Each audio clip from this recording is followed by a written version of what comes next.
السلام علیکم ورحمۃ اللہ وبرکاتہ۔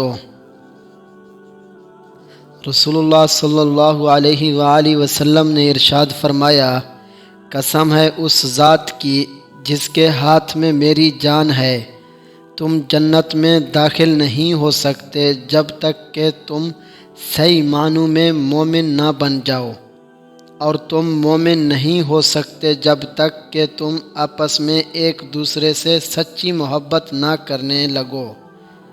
کیا میں تمہیں ایک ایسی چیز نہ بتاؤں کہ اگر تم اسے کرنے لگو تو تم میں باہمی محبت پیدا ہو جائے؟ وہ یہ کہ آپس میں سلام کو عام کرو، پھیلاؤ۔ جب اللہ تقدیر لکھتا ہے تو بدلتا بھی ہے، ہماری دعائیں اس بات کی گواہ ہیں۔ جب کسی ضرورت مند کی ضرورت پوری کرو تو فخر نہیں، شکر کرو کہ رب نے اس قابل بنایا کہ اس کی عطاؤں کو اس کے مخلوق میں تقسیم کر رہے ہو۔ جب اللہ کسی بندے کے ساتھ بھلائی کا ارادہ کرتا ہے تو اسے کم بولنے، کم کھانے اور کم سونے کی ترغیب دیتا ہے۔ جنت خود ترسے گی تیری وجود کے لیے، اے انسان ذرا چل کے دیکھ میرے نبی صلی اللہ علیہ وآلہ وسلم کے نقش قدم پر۔ 6 غلطیاں انسان صدیوں سے کرتا آ رہا ہے۔ ایک ایسی بات پہ فکر مند رہنا جنہیں تبدیل نہیں کیا جا سکتا۔ 2 چیزوں کو ناممکن تصور کر کے مایوس ہونا۔ 3 معمولی بات پر پریشان ہونا۔ دماغ کو بے سکون رکھنا۔ دوسروں کو اپنے جیسی زندگی گزارنے پر مجبور کرنا۔ اپنے فائدے کے لیے دوسروں کا استعمال کرنا۔ جو لوگ اللہ کی یاد سے دور ہوتے ہیں وہ بے چین اور بے سکون ہوتے ہیں۔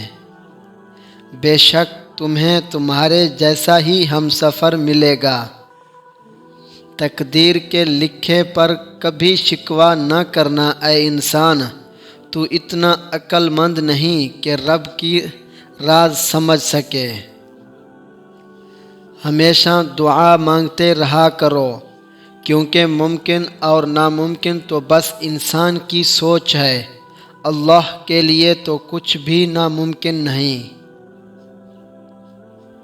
حضرت علی رضی اللہ تعالی عنہ نے فرمایا، صرف 2 لوگ مقدر والے ہوتے ہیں، ایک وہ جنہیں خیال رکھنے والا ہمسفر ملتا ہے، اور دوسرا وہ جن کے پاس ماں کی دعائیں ہوتی ہیں۔ اگر تمہیں زندگی کی حقیقت معلوم ہو جائے تو بے شک تم کوئی اور ساتھی نہ چنو گے سوا اللہ اور اس کی محبت۔ دنیا کی بہترین مصروفیت پیارے نبی کریم صلی اللہ علیہ وآلہ وسلم پر درود پاک بھیجنا ہے۔ مت کر اتنا غرور کبھی اپنے آپ پر، اے انسان، رب نے تیرے جیسے نہ جانے کتنے مٹی سے بنا کر مٹی میں ملا دیے۔ خود کو سب سے بہتر سمجھ لینا ایک ایسی بیماری ہے جو انسان کو کسی قابل نہیں چھوڑتی۔ تمہاری پریشانیاں تمہارے بے ادبی اور ناشکری سے جڑی ہوئی ہیں۔ دل سے دعا ہے کہ آپ جن دعاؤں کے لیے ہاتھ اٹھائیں فرشتے فوراً انہیں عرش الہی تک لے جائیں اور آپ کے ہاتھ گرانے سے پہلے وہ دعائیں قبول ہو جائیں، آمین۔ اگر آپ کو ہماری ویڈیو اچھی لگی تو ہمارے چینل کو سبسکرائب ضرور کریں۔ شکریہ۔